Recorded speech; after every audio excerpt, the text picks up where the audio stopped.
bienvenue dans... excusez-moi. Bonjour et bienvenue dans 88 miles à l'heure, l'émission dédiée au Tool Assisted Speedrun.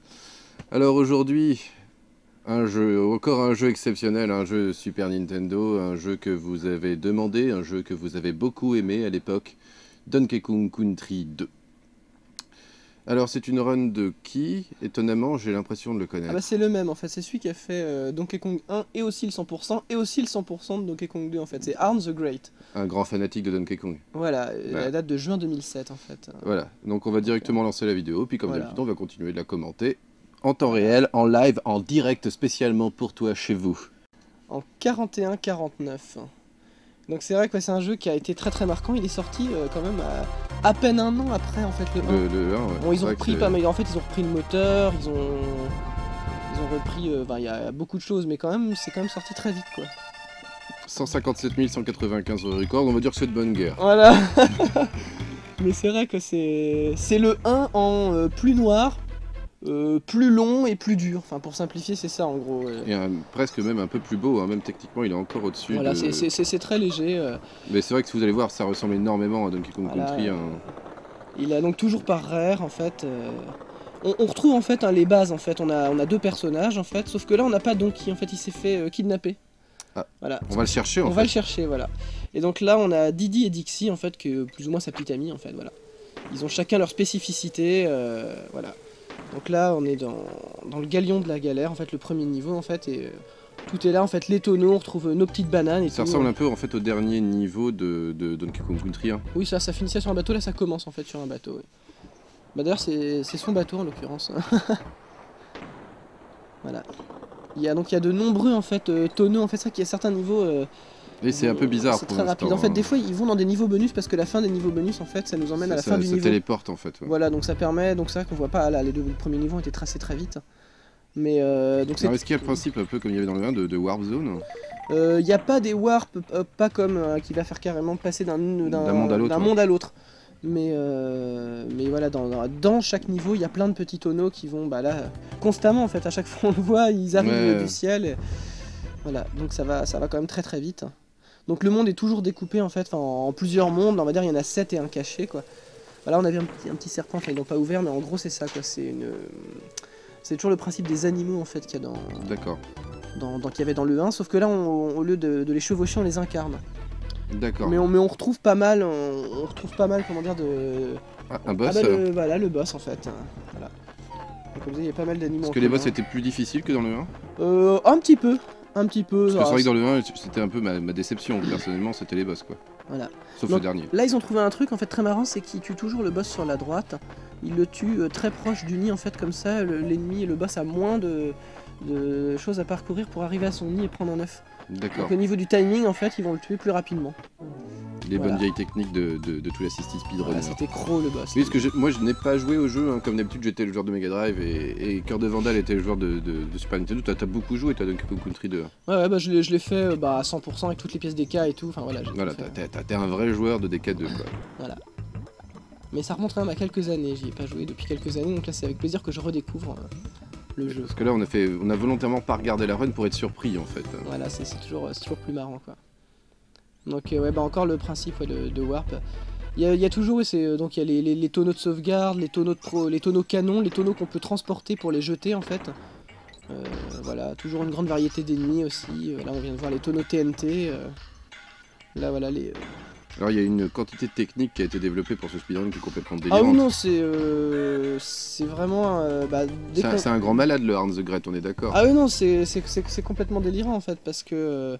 Il y a des techniques en commun avec le 1, ça consiste par exemple à faire des roues à l'infini en appuyant et en relâchant Y toutes les 21 frames, voilà, pour faire des roues en fait successives. Pas 22 frames, hein. Voilà, c'est 21 frames, faut être précis dans un Tool Assisted. Voilà, enfin il y a en fait, contrairement à ce qu'auraient pu croire les joueurs de l'époque, il y a de nombreux bugs en fait, il y a pas mal de choses à exploiter en fait dans le jeu, donc...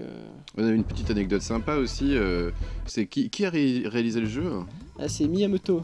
Attends, tu te fous de moi, c'est celui qui a dit que le 1, ça prouvait que avec des graphismes de qualité mais un mauvais jeu, on pouvait faire des ventes. Oui. C'est le même. Oui. Ah là là. Non mais c'est bien, ça prouve qu'il apprend et qu'il est... très vite en plus. Voilà, oui. Voilà, et donc... Donc faut pas être surpris, essentiellement la run se fait beaucoup avec Didi, parce que il est plus rapide, il saute plus vite, il est plus fort, et quand il prend un tonneau en fait il le tient devant. Elle servait à quoi la gonzesse là? Elle volait en fait, c'est vraiment très spoiler dans le jeu, ça permet d'avoir accès à certaines zones, voilà. Et c'est très important de dire ce que je disais sur Didi, en fait lui il porte les tonneaux par devant, parce que ça permet en fait de pas avoir les lancers pour rentrer dans les certaines warp zones, dans certains murs. Ah, oui, le fait de lancer ça remet notre vitesse à 0, et donc on perd du temps. Voilà, donc voilà, encore un boss, le deuxième boss en fait. C'est une grosse épée. Cleaver, voilà, c'est... Non, ils étaient quand même beaucoup plus durs en les revoyant, oui c'est clair, ils étaient quand même plus difficiles à battre. Ils ont l'air déjà un peu plus compliqués quoi. Ah ouais, non, il y a des étapes, voilà, ça ressemble plus à un boss traditionnel. Mais là on sent peut-être la patte de Miyamoto justement. Parce que lui c'est un énorme concepteur de boss, hein. Il suffit de voir un boss de Zelda ou de Mario pour comprendre que lui les boss il sait très bien les faire. Bon, ils vont toujours jouer avec le feu, hein. Là c'est vraiment le cas de le dire, ils vont même jouer avec la lave. Donc là on voit le fait qu'elle vole en fait avec sa natte. C'est hyper puissant. Hein. Ça permet quand même d'aller très loin quoi. C'est marrant, on a souvent donné ce pouvoir aux femmes en fait, parce que dans le faux Super Mario Bros 2, il y avait ce même pouvoir donné à la princesse quoi. Oui c'est vrai. Et c'est pas les Mais les femmes sont des voleuses, les femmes savent voler, excusez-moi, je m'égare. Et donc voilà, donc quand même les boss sont plus difficiles. Hein. Et c'est vrai qu'en plus le jeu en fait, ce qui se passe c'est qu'il y a des pièces en fait à collecter pour aller dans le Lost World, en fait la zone secrète du jeu. Il y en a 75 à collecter. Et en plus de ça il y a des pièces DK en fait qui ne comptent pas dans les pourcentages. Ce qui fait que même quand on a fait le jeu à 102%, on peut très bien ne pas avoir toutes les pièces DK. Et c'est un autre challenge en fait, il faut être premier du podium en fait, c'est quelque chose qu'on débloque une fois qu'on atteint le jeu. Voilà, c'est quand on fait LR simultanément à l'écran titre, on affiche un genre de sous-menu en fait hein, qui affiche le podium. Alors c'est Yoshi, Mario et Zelda. Et ouais, c'est ça, et Link, ouais. Ouais, et Link est à 29, non Link est à 19, 15 Yoshi 15, est à 29, 29, 39. voilà c'est ça. Et donc pour être meilleur que Mario, il faut avoir les 40. Voilà. Bah là on retrouve nos amis les... Alors il y a quand même beaucoup de choses du principe du jeu qui sont restées, c'est-à-dire les tonneaux, le fait de jouer à deux avec un joueur qui est géré par la console on va dire. On en pilote un et l'autre est là mais il n'a pas d'interaction directe avec vous et on peut changer de joueur à tout moment. Et si on en perd un, on va switcher sur l'autre joueur. Voilà. Et si on est touché et qu'on n'a plus qu'un personnage, on meurt. Enfin là ce sera pas, sera pas le cas. Mais voilà. Mais on est très proche dans le fonctionnement. Par contre, contrairement au 1, il y a une grosse différence. Faut se rappeler dans le 1. Certes on avait deux personnages mais pour faire le speedrun on ne gardait que Didi, parce que ça occasionnait des lags d'avoir un deuxième. Et ce qui se passe, bon là le jeu est un petit peu mieux optimisé, et deuxième chose c'est qu'on a besoin des deux personnages en fait, parce qu'ils n'ont pas tout à fait les mêmes techniques. C'est vrai que Donkey Kong et Didi étaient relativement proches dans le premier. Et une des techniques phares on va dire monstrueuses dans le 2, c'est qu'on peut projeter son pote. En fait, et donc grâce à ça, le team throw up, en fait, en respectant un certain timing, on peut jeter son pote et il nous récupère en l'air et il nous rejette. Donc on peut avoir accès à certaines zones. Un genre de saut infini. Donc voilà, il faut jouer à deux en fait. Voilà, ça fonce. Voilà, les traditionnels niveaux d'eau en fait. Avec la lumière très très bien éclairée, hein, une fois de plus, vous pouvez voir. N'oubliez pas, hein, c'est un jeu de 94 sur Super Nintendo. Hein, 95 oui, il est sorti un an après. Ouais. Mais c'est vrai qu'il est, il y a beaucoup de jeux de lumière en fait dans celui-ci qu'il n'y avait pas forcément dans il y avait des niveaux avec la lumière, mais c'était peut-être pas aussi bien. Parce que là ils ont poussé le concept. En dehors de la lumière on voit pas grand chose. Il y a beaucoup de niveaux en fait où c'est très sombre. Hein. Si le petit poisson nous éclaire pas, on pourra pas finir le niveau. Enfin sauf en tout l'assisted speedrun bien sûr. Ils ont même pas besoin de voir les graphismes. Ils ont juste besoin d'un moteur de collision. Voilà, j'ai l'impression que le bestiaire était un peu plus touffu quand même. Ah oui, beaucoup plus en fait, en plus des traditionnels Kremlin en fait, les Hot Clobber et Cabouin et Crunchet, tout ce qu'on veut, enfin il y a là ce qu'on vient de voir c'est Spinny en fait, le hérisson, en fait il y avait des rats, Nick, enfin il y en avait plein, hein. Voilà les petites libellules.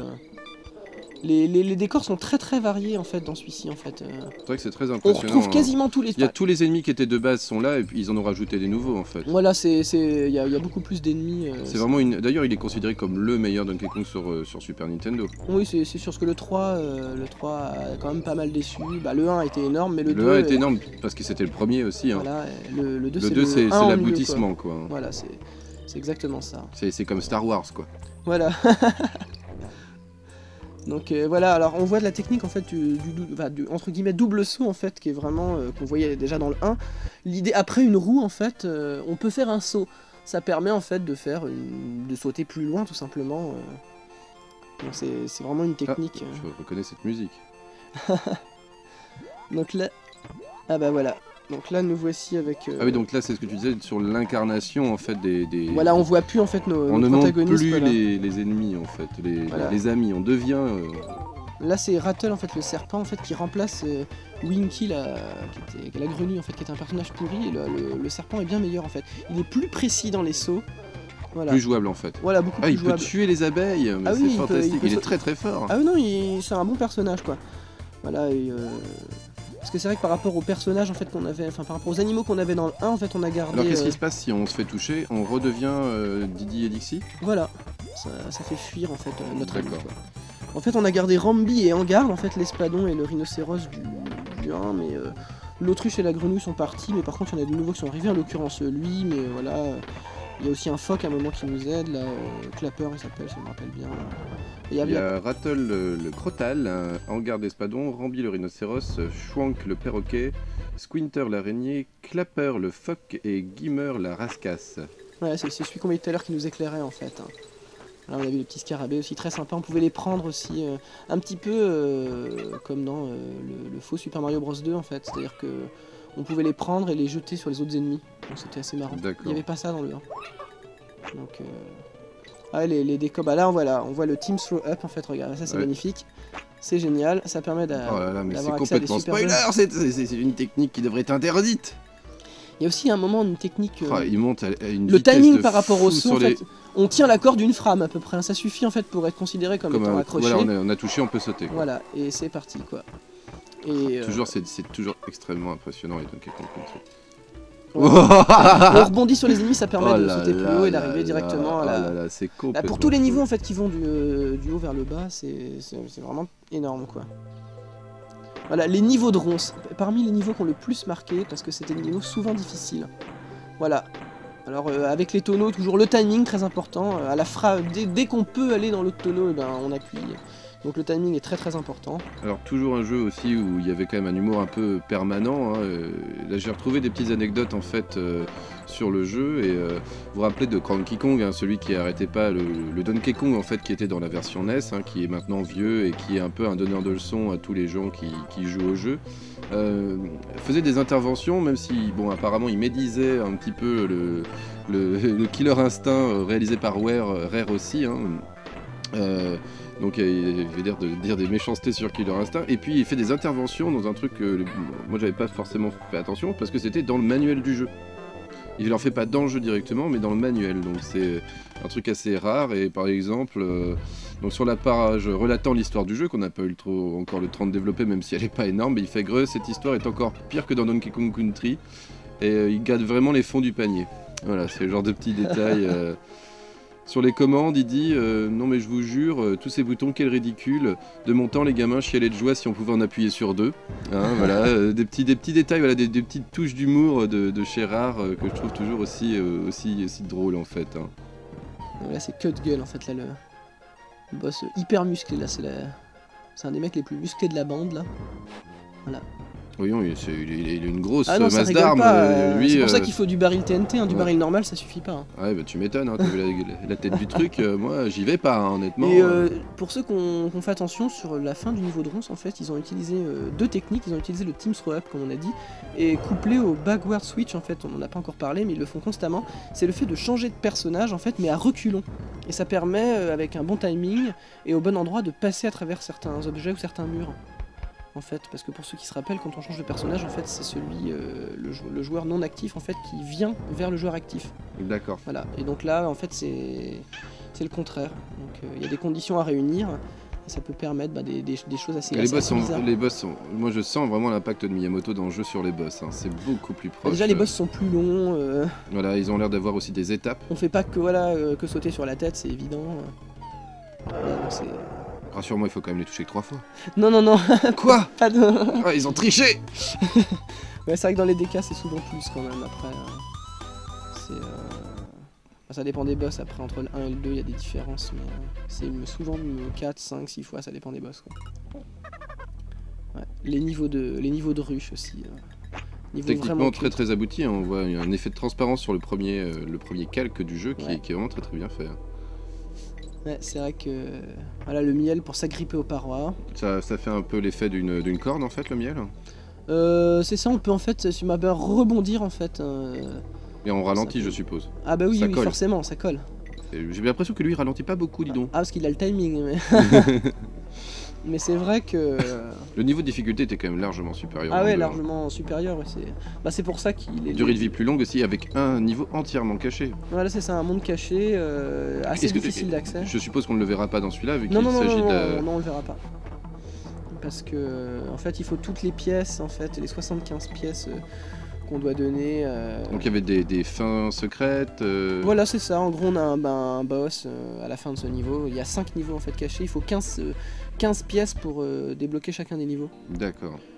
Voilà, donc ça fait 75. Un niveau aussi qui nous rappellera le Donkey Kong Country 1. Voilà, les fameux niveaux en chariot. Sauf que là, c'est à l'extérieur. Voilà, pour une fois, on est dehors. Avec un magnifique décor de fête foraine derrière. Là. Avec les feux d'artifice et tout. Quelle tête de mort. Voilà, donc avec des petites choses à activer pour pouvoir continuer à avancer. Est-ce qu'il y a des niveaux un peu où on aura la chance d'avoir un niveau avec un scrolling automatique avec un scrolling automatique ou pas? Je me rappelle pas comme ça en fait. Parce qu'il y a quand même pas mal de niveaux en fait. Je crois pas qu'il y en ait. On n'aura pas le droit à une démonstration ultime de skill. Enfin, du moins, oui, c'est sûr. Mais, bah, si, peut-être, mais je me rappelle pas, donc je mettrai pas ma main à couper. Donc, c'est vrai que sur ces niveaux-là, on peut jamais gagner beaucoup de temps. À moins qu'il y ait une grosse warp zone, comme voilà, il y avait par exemple dans le 1 ou ce genre de choses, mais bon, là. Oui, il arrivait à lancer sa genre de roulade infinie et il traversait tout le niveau en roulant sur lui-même. Mais là, c'est vrai que on peut pas aller plus vite que la musique. Bah, c'est aussi lent qu'un niveau en auto-scroll finalement là. Oui, parce que là. La seule chose, c'est qu'il n'y a pas grand chose à faire, quoi. C'est la vitesse du chariot. À part qu'il le fait très bien, comme d'habitude. On sent bien le niveau de difficulté augmenter au fur et à mesure. Je trouve le jeu beaucoup plus dur. Hein. Ah oui, non, c'est net de toute façon. Ça c'est évident. Et les musiques aussi, bah, c'est pareil, étaient vraiment sympathiques. Il y a des musiques qui ont beaucoup marqué, qui étaient vraiment super ambiance. Alors, encore un niveau de ronce. Des niveaux cultes, quoi. Des niveaux souvent vachement difficiles. Quoi. Parce qu'on n'a pas le droit de les toucher, bien évidemment. Voilà. Alors notre ami le perroquet dans le 1, en fait, qu'est-ce que c'est que cette chose? Voilà, il crache des cacahuètes. Non, mais il crache des cacahuètes. Et il vole. Non, il s'est musclé entre le 1 et le 2 en fait dans le... il a pris du level lui. Voilà, bah ça rigole pas, il a fait de la muscu. Mais il a pas changé de couleur, c'est pas possible. Non mais t'inquiète pas, il va changer de couleur avant la fin du jeu. Enfin tout va bien alors. Voilà, donc toujours rapide. C'est vrai qu'il y a beaucoup de choses à éviter, les ennemis ont pas mal de projectiles en fait, beaucoup plus que dans le... Ouais, c'est vrai qu'il y a des ennemis avec quasiment pas de projectiles dans le 1. Et les guêpes, voilà, enfin c'est pareil. Là faut doser le vol, hein. C'est-à-dire que vous devez appuyer, relâcher... Ça glisse un peu en général, voler. Voilà, hein. C'est pas évident quoi. Bon là ils sont toujours, on a l'impression que le personnage est sur les ronces, mais ils sont vraiment là, au pixel près quoi. Ils les touchent pas quoi. Voilà. Voilà, donc... Oh là là. Et donc... Voilà. Donc là ça va... Encore un niveau de chariot là. Ouais, il part à l'envers. Ah oui d'accord, c'était normal, c'était pour prendre de l'accélération par la suite. Voilà. C'est vrai qu'il est un petit peu plus rapide celui-là quoi. Ah oui là c'est presque un Sonic là. C'est quoi les petits drapeaux qui clignotent là? Alors ceux-là je me rappelle pas. C'est le nombre d'ennemis qu'il doit tuer? Oh c'est une direction, ce que ça va trouver. Je me rappelle plus en fait, de toute façon ça j'ai l'impression qu'à chaque fois qu'il tue un ennemi, tu vois, maintenant c'est 4. Ah oui, c'est le nombre d'ennemis qu'il doit rattraper comme s'il y avait une course, c'est ça. Oui exact, ouais. Voilà 3, donc c'est le nombre d'ennemis qu'il doit rattraper et tuer, il lui reste 3 pour devenir le premier. Comme les vieux jeux de course, on devait rattraper et dépasser un nombre fixe d'ennemis. Mais c'est vrai, mais ce niveau-là, globalement, par contre, c'est les niveaux souvent les plus faciles du jeu. Enfin, les niveaux en chariot, bon, oui, c'est pas... C'est en général très simple. Hein. Bah, en gros, il n'y a qu'un bouton de toute façon. Voilà, c'est le saut, quoi.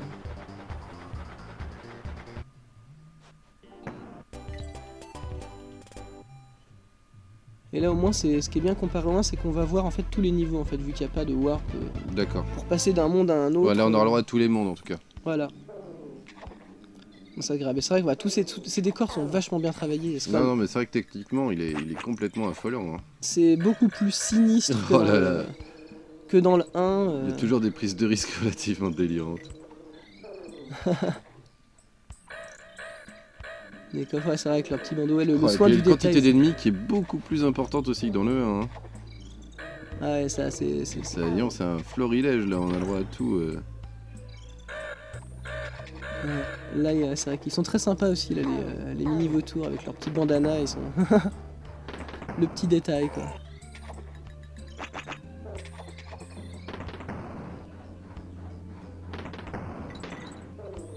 Ouais. C'est vraiment impressionnant là, ce qu'il nous sort, le petit Didi. Hein. Ouais, bah c'est vrai que Didi, pour ça, c'est vrai qu'il est super agile. Il est quand même bien agréable à jouer. Dixie arrive un peu à la bourre, hein, c'est pas pour dire, mais là elle a eu du mal à le suivre. Les niveaux étaient plus longs, j'ai l'impression. Bon, c'est variable en fait. Ça dépend. C'est vrai qu'il y avait des niveaux particulièrement longs, bah, surtout les niveaux dans les ronces, comme tout à l'heure. Après, il y avait un peu de tout, ça dépendait. Oh là là. Mais par contre, surtout vers la fin, il y a des niveaux particulièrement longs en fait. Oui, c'est vrai qu'il n'y avait pas forcément des niveaux si longs dans le 1, quoi. Donc voilà, là c'est quasiment l'animal culte, c'est Rambi en fait, voilà. Le rhinocéros. Il est super rapide en fait, voilà. Ah oui d'accord, ah oui il a beaucoup, lui aussi il a pris du level, hein. Voilà. En fait il a un spin dash. Voilà, il est super rapide, il rebondit, il peut vraiment, il rentre dans les ennemis, il les tue. Et quand il saute sur les ennemis, il rebondit haut, il a un saut supplémentaire en fait quand il a la vitesse maximum. Enfin voilà, il peut même sauter sur les guêpes, il est vraiment très très fort, hein, donc ça permet de tracer le niveau. Bon, par contre, on peut pas le garder, ça c'est bien dommage. Hein. Ce serait trop facile. Voilà. Et voilà, et aussi, c'est pareil, avoir deux animaux. Bah voilà, par contre, voilà, c'est le boss en fait. Faut se rappeler, dans le 1, en fait, on tue une espèce de la reine des araignées. Voilà, la reine des abeilles. La reine des guêpes. Des guêpes, ouais, des guêpes. Voilà, et là, les abeilles, c'est gentil, les guêpes, c'est méchant. Le roi Zingsting, en fait, bah, c'est le mari de Bumblebee, en fait, voilà, c'est une vengeance personnelle. Il est beaucoup plus fort. Hein. Ah bah déjà, il a ça se voit que le niveau du boss, ils sont revus à la hausse quand même. Ah ouais, parce qu'il a des attaques... Oula, il est plus petit. Voilà. C'est le principe en fait. Ah ouais, il était quand même pas évident comme boss. Enfin, c'est les niveaux. Non, puis c'est marrant de le faire avec un personnage secondaire, on va dire. Voilà, c'est ce qu'il ne faisait pas du tout dans le premier. Non, il n'y avait pas ça du tout dans le 1, quoi. Donc ça, c'est vrai que c'est quand même bien original. Et ça change le gameplay, ça enrichit, quoi. Alors c'est marrant, c'est dans le 1, c'est pareil, comme le 1 comme dans le 2, en fait, au niveau de la map monde, on monte vraiment, on essaye d'aller tout en haut, et forcément en haut il y a le boss. Oh, comme c'est bizarre. Les éclairages sont bien gérés aussi là. Ouais, non, c'est vraiment très très joli, il n'y a vraiment aucun doute. Ça c'est des gros claptraps en fait, ça c'est la version un petit peu plus... Faut se rappeler, c'était les petits crocodiles qui sautaient. Oui. Là ils ont une plus grosse tête en fait. Il y en a qui se cachent dans les barils. Ouais. Ah ouais, il y a tout, ils se cachent dans les barils normaux, dans les barils TNT, bah comme là, voilà. Donc c'est des vils ennemis planqués qui attaquent par derrière. Enfin, bon. Moi je leur parle pas à ceux-là. Voilà, encore un double jump très pratique, vraiment. Enfin, ça permet de traverser des sacrées zones, quoi. Wow. Oh là là. C'est pas facile hein, comme jeu, hein, je vous l'assure. Alors là, faut vraiment le timing parce qu'avec avec ces cordes en fait qui peuvent disparaître. C'est vrai que là on sent tout de suite que l'ambiance est beaucoup plus glauque, hein, c'est beaucoup plus sombre. Ah oui, c'est... Ah, on est reparti dans un niveau. Dans une bibliothèque, il y a beaucoup de décors différents aussi, enfin c'est... Voilà. Oula, c'est un boss hein. Ah tiens, alors là c'est un peu dans le même principe du niveau, c'est-à-dire qu'il récupère du temps. Il fait exprès de prendre les moins pour être limite.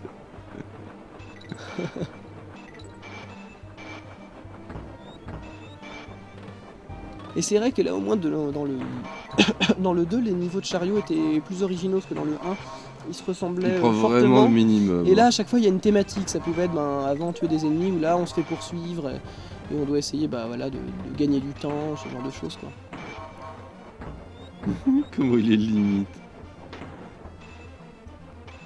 toujours les petits sauts. Bah là, ça par contre, là on peut gagner un peu de temps dans les côtes ou dans les descentes. Voilà, on voit bien là qu'il en profite. Il n'y a vraiment que ça, parce qu'on n'a vraiment pas une marge très importante sur ce genre de niveau pour gagner du temps.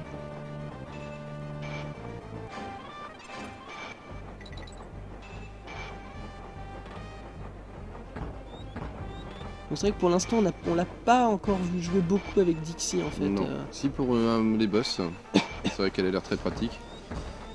Bah voler hein, c'est petit côté spoiler quoi. Bah c'est marrant, c'est que souvent quand on débutait on préférait jouer quand même avec elle.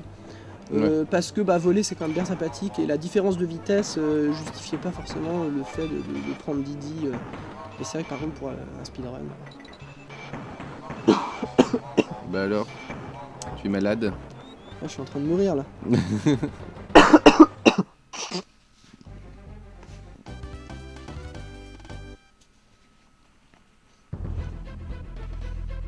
On continue.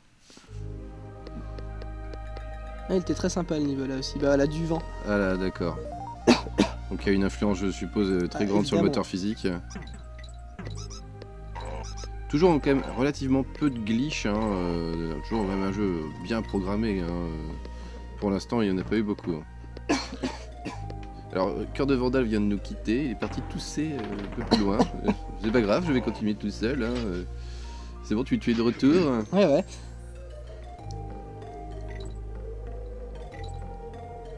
Ah oui d'accord, pour faire les sauts suffisamment longs, il décolle, il part vraiment au moment où le vent change de sens. Hein, c'est vraiment... On a même l'impression qu'il part à l'envers en fait. Hein. C'est très il anticipe en fait, comme ça quand il sort du tonneau, il est déjà dans le bon sens. Il est déjà là où il faut. T'as une idée à peu près de la durée, le temps que ça lui a pris pour faire le speedrun? Il a dit 1 an. 1 an de travail. Ah bah là, il n'y a pas le choix. Et encore, je pense que c'était un speedrunner on va dire, traditionnel, hein, qui oui, était pas assisted. Il a fait, il faisait des speedruns sur console, il a fait en tout l'assisted le 1, 100% normal, et avant de faire celui-ci, en fait, il a fait le 100% du 2. Oui, il fait toujours ça, en fait. Voilà. Il commence par le 100% et ensuite, c'est plus facile pour lui de faire... parce qu'il peut réutiliser des bouts qu'il a déjà fait, je pense aussi. Voilà. Donc là, il a une très grande connaissance du jeu. Oh là là. Ça se faisait pas à cette vitesse-là, normalement, je vous l'assure. Surtout qu'en fait, à la base, on n'est pas censé descendre comme ça, parce qu'on a un perroquet, il est bleu ce coup-ci, parce qu'il crache pas, si je me rappelle bien. Et en fait, on doit descendre, en fait, tranquillement, en fait, voler, quoi. D'accord. Et là, lui, il le fait en tombant. Voilà, c'est plus rapide. C'est plus rapide, en général, de tomber que de voler, oui. Là, on a un bel effet brouillard. Tu veux boire quelque chose? Non? Si. Une gorgée d'eau. Une gorgée d'eau, ça va te faire repartir.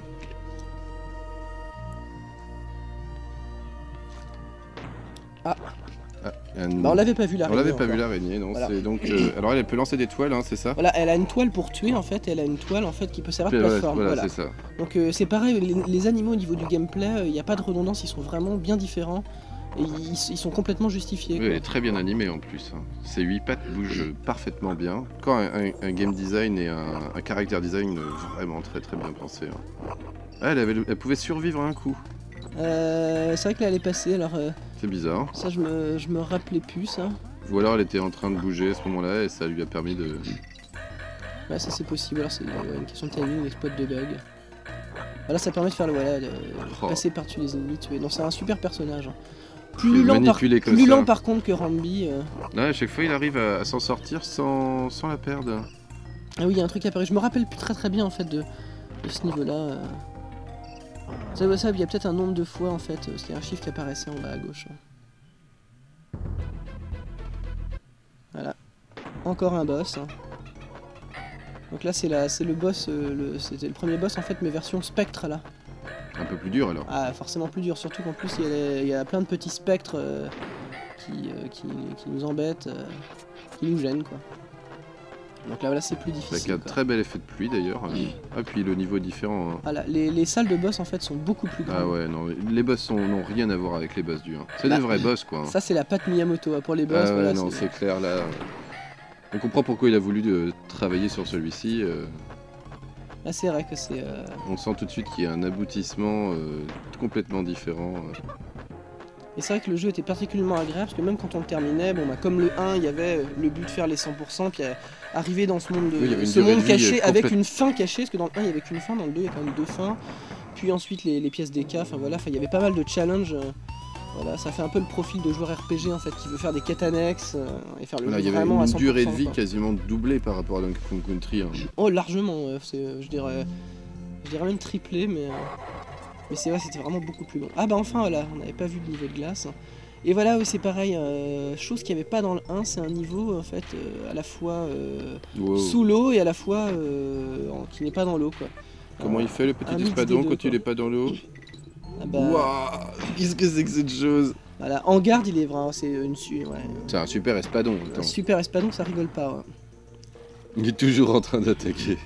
Ouais, parce que quand il attaque, il avance, donc c'est vraiment, ça permet d'aller vite quoi. Wow.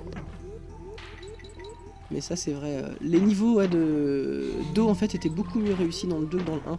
Dans le 1 des fois ils pouvaient être un petit peu redondants, un peu fatigants. Là ils sont vachement plus originaux, ce qui fait qu'ils sont aussi agréables à faire. Parce que dans le 1 c'était les niveaux presque les moins marrants que les niveaux chariots quoi. Alors toujours, hein, les singes peuvent respirer sous l'eau de manière infinie. Bien sûr. Ok. Mais déjà les ennemis aussi, mais c'est les ennemis aquatiques en même temps. Oui, dans certains jeux ils prennent pas soin. Non, c'est vrai. Ah, encore une nouvelle particularité, le fait de monter en volant là. Voilà, heureusement qu'il y a du vent dans ce niveau. Oui, parce que sinon on serait bloqué et le méchant gagnerait. C'est toujours le King Carol, le grand méchant du jeu. Oui, c'est toujours le grand méchant. Ouais.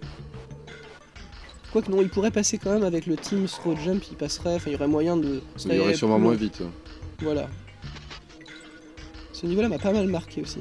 Il y avait beaucoup plus de niveaux qui allaient du bas en haut que dans le 1. Là vraiment il y avait... c'était des vrais trucs qui montent quoi. Voilà, donc ça c'est des niveaux bien marquants aussi.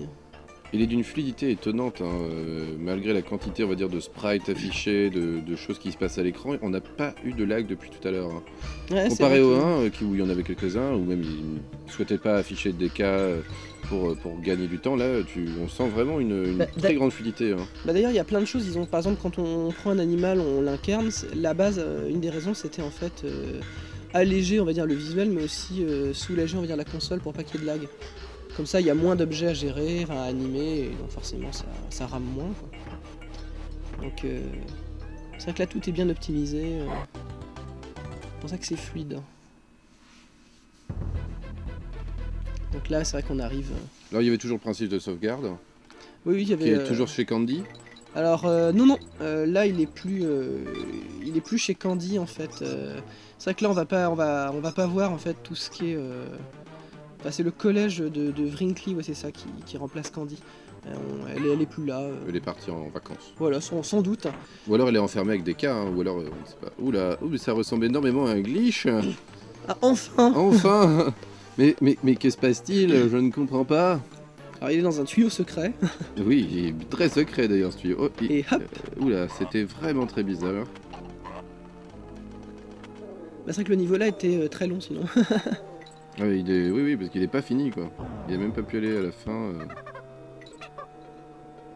Voilà, le Team Throw Jump, encore très pratique. Oh là là, c'est fait avec une maîtrise.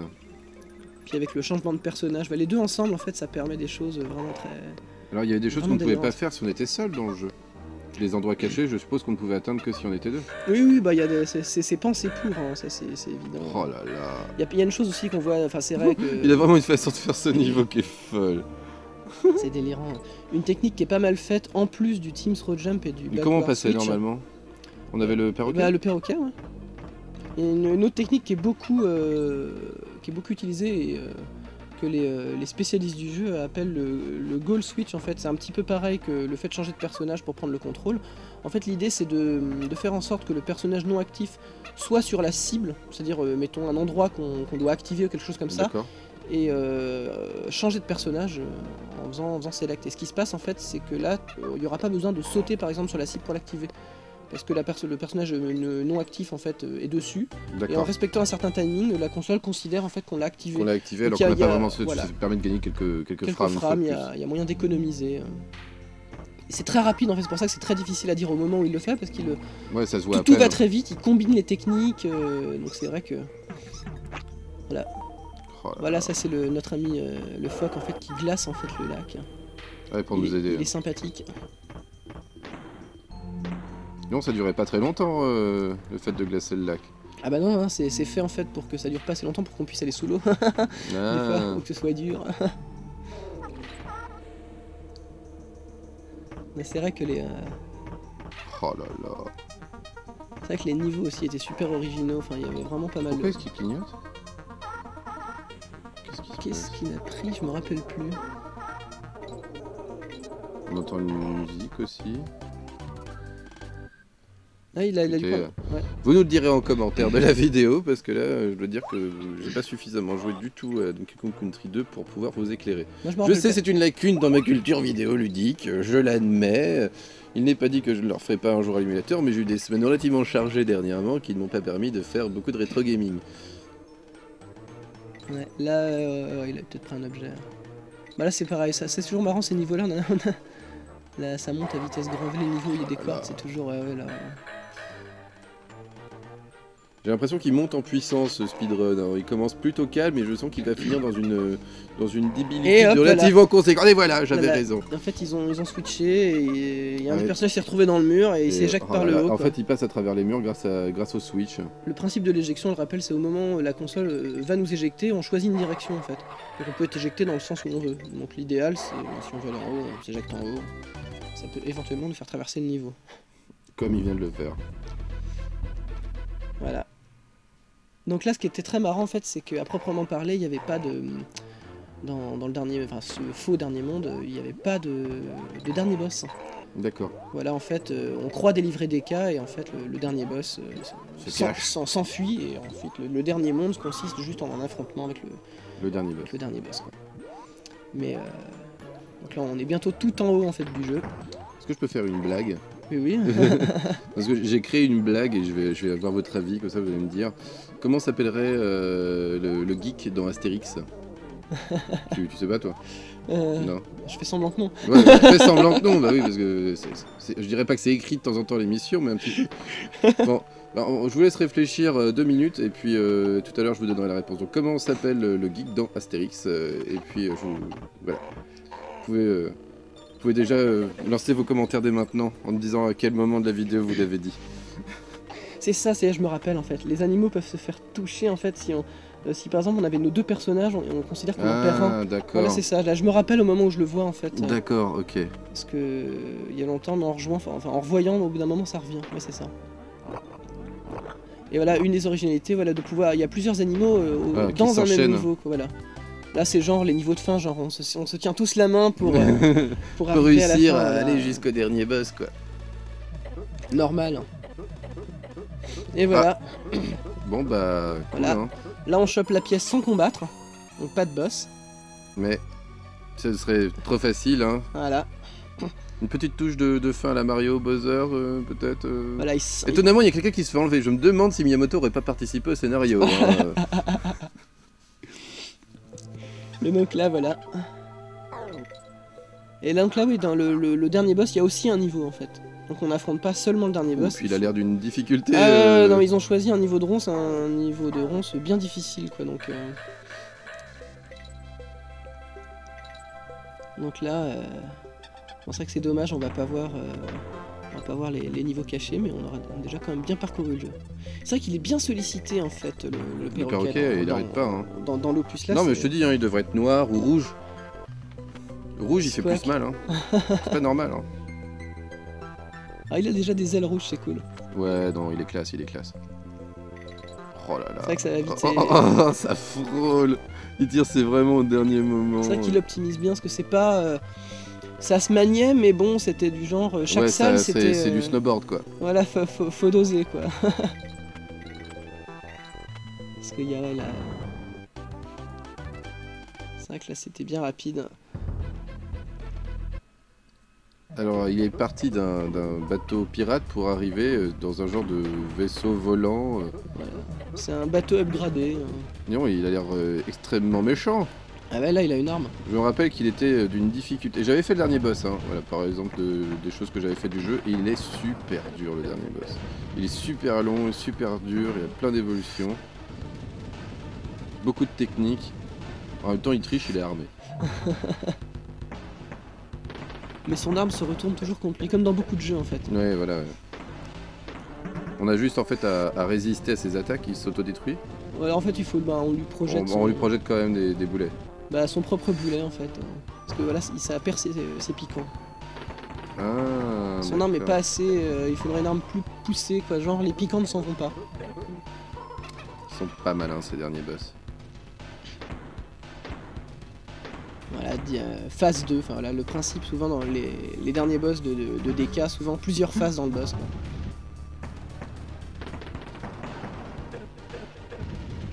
Mais c'est vrai que là on va pas voir le entre guillemets véritable dernier boss du jeu en fait, parce que le véritable dernier boss on le voyait en fait donc à la fin du monde caché. D'accord. Et c'était aussi Carole? Oui c'est ça, c'était une version alors... Oula c'était bien méchant ça, ces petits sauts là qui varient. Alors ça en mode aléatoire, c'est très très méchant. Ça c'est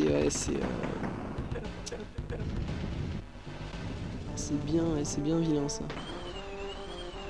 Ah et maintenant elle tourne. Oh il s'amuse en plus. Oh là là.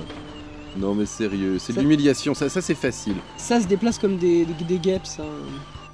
Oh, la prise de risque. Il a vraiment rien d'autre à faire.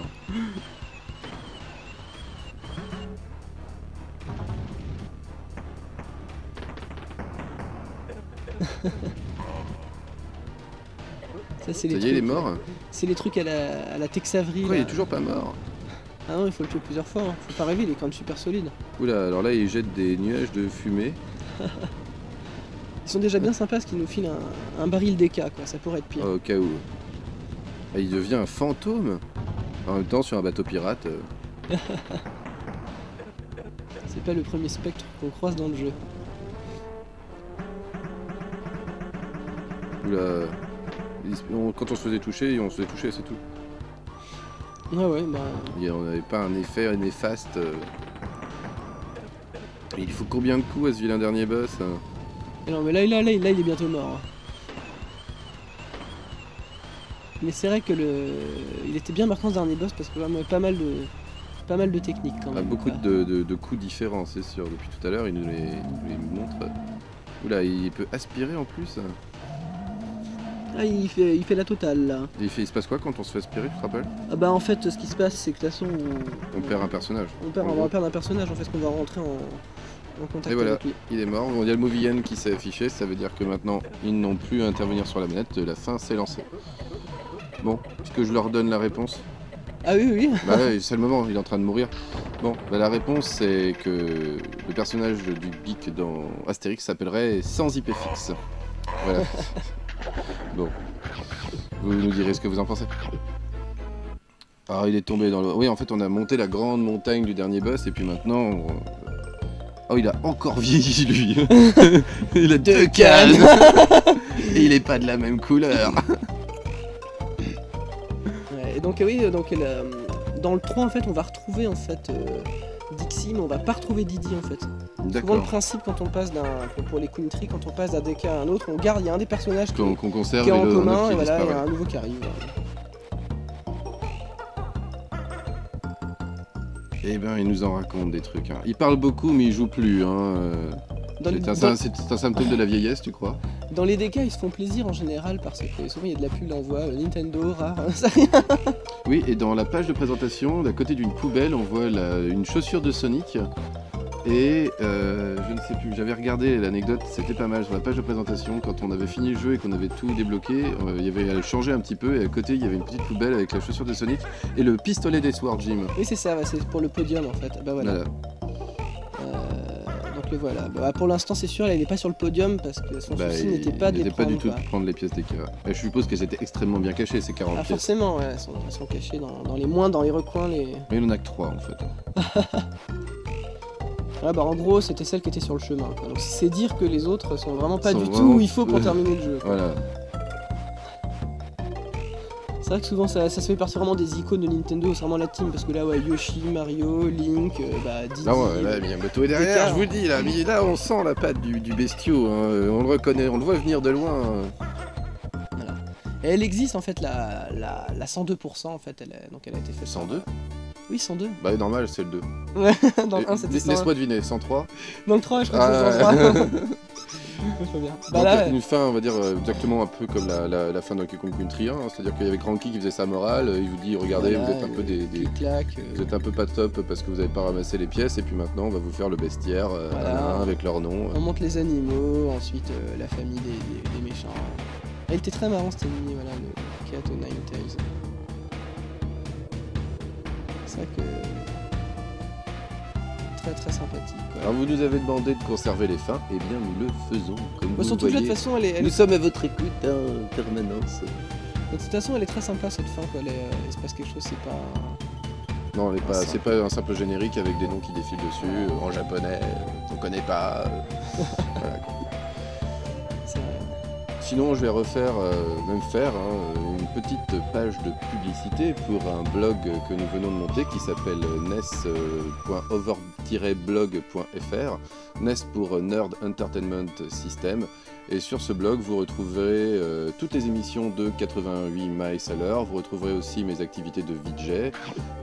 Donc le VJing, c'est cette chose bizarre où il y a des gens qui manipulent de la vidéo en temps réel sur de la musique 8 bits, encore assez étrange. Donc ça, c'est avec Dr Vampnock.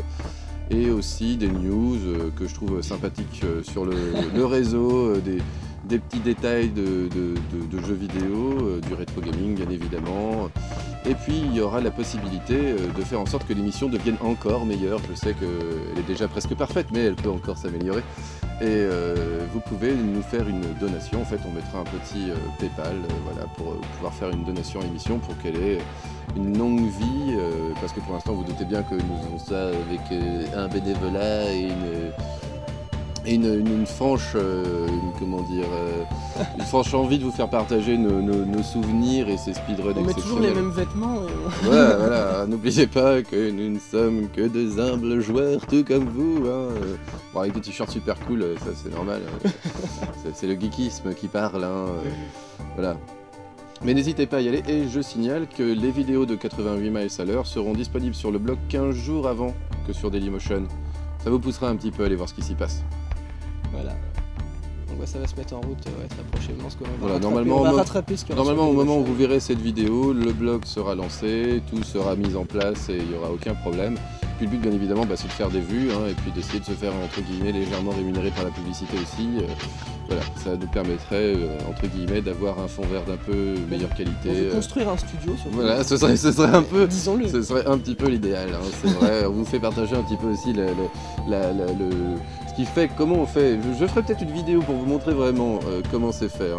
Vous verrez que nos moyens techniques sont d'une qualité ultra professionnelle. Hein. Nous avons à notre disposition 14 techniciens et technicienne d'ailleurs.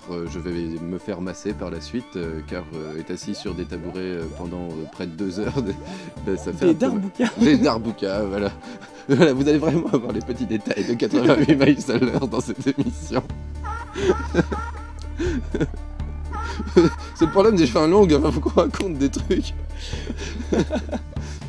Non mais c'est vrai. Si vous pouviez voir les conditions de tournage de 88 miles à l'heure, je pense que un jour on vous fera un making of. Vous verrez. Enfin n'hésitez pas toujours à nous laisser vos commentaires, on les apprécie beaucoup. Vous êtes de plus en plus nombreux à regarder l'émission. Funky mon idole. Mais il est pas en Bécane Buzzer, je comprends pas. Non mais elle n'existait pas encore à l'époque. Il ignorait qu'il allait devenir une star 10 ans plus tard. Dans le prochain Donkey Kong, si on voit Funky, je veux qu'il soit en Bécane Buzzer. Avis à tous les joueurs de Mario Kart sur Wii, qui devrait d'ailleurs s'appeler, que nous avons rebaptisé parmi notre joyeuse colocation Funky Moto. Voilà, logique quoi. Parce que les gens qui jouent à Mario Kart avec Mario en carte. Good luck. Good luck. Donc voilà, on retrouve donc toujours, n'oubliez pas, Donkey Kong Country est un jeu anglais. Ah oui, et puis d'ailleurs on profite, il y a bientôt un beau festival organisé à Rennes d'ailleurs, le Stunfest. Voilà, nous sommes des petits Rennais, pas vraiment Rennais. De New York. Ah, excusez-moi, nous sommes de New York, c'est vrai. Hi, we are from this 98 miles per hour. Non. Voilà, et oui, c'est un festival où vous pouvez retrouver d'une compétition de Street Fighter et autres jeux de combat. Voilà, il y a beaucoup de jeux de combat qui seront représentés, Mario Kart, des jeux musicaux, du Guitar Hero, du Dance Revolution. Vous retrouverez aussi des concerts de micro-musique, pour ceux qui ont vu la vidéo avec Dr Vantnock, voilà, de la musique faite sur Game Boy, de la musique faite sur Atari, de la musique faite sur Commodore. Voilà, plein de petits gens, des gens de l'Europe entière en plus qui viendront. On a réussi à faire même du Japon, ça vient. Non, le Japon c'est le 26 mars. Mais vous pouvez venir aussi, alors on peut passer le message. Non, si l'année dernière il y avait des mecs. Il y a des joueurs du Japon, des joueurs qui viennent du Japon pour participer au tournoi parce que c'est quand même le plus grand tournoi d'Europe de jeux de baston. C'est projeté sur grand écran et tout avec une salle. Voilà, avec un commentateur de catch pour. Ouais, c'est vraiment très sympa. Donc il y aura des conférences aussi. Il y aura des conférences. On tiendra. Je sais pas exactement comment on va faire encore, mais il y aura une conférence sur art et jeux vidéo. Philosophie et jeux vidéo, voilà. Et speedrun. Et speedrun, voilà. Et on fera du commentaire en temps réel de speedrun. Vous pourrez nous voir et puis on commentera avec 2 micros sur scène directement un speedrun. Ce sera peut-être enregistré, on en fera peut-être une émission, je ne sais pas, mais si vous pouvez venir. Donc le Stunfest, c'est du 9 au 10 mai 2009, bien évidemment. Je crois que l'entrée est à 3 €, vous voyez, c'est pas bien cher. Et vous pouvez retrouver des anciennes bandes d'arcade. Voilà, c'est vraiment, si vous aimez cette émission, potentiellement vous aimerez le Stunfest. C'est vraiment une super ambiance. Voilà, très bonne ambiance, plein de gamers partout, que des geeks. Vous pouvez venir mal habillés, les cheveux gras, vous serez complètement acceptés, n'ayez pas peur. Voilà. Et ce sera l'occasion justement de discuter. Voilà, des speedruns, de nous rencontrer, nous sommes des gens disponibles. Et voilà, donc c'est la fin. Voilà, non mais j'aime bien, on devient très professionnel même quand on n'a pas vu les speedruns. Donc on vous souhaite une très bonne fin de soirée, de journée, après ce beau direct live. Et puis voilà, à très bientôt pour la prochaine émission. Et on attend vos suggestions pour la prochaine, voilà. À très bientôt.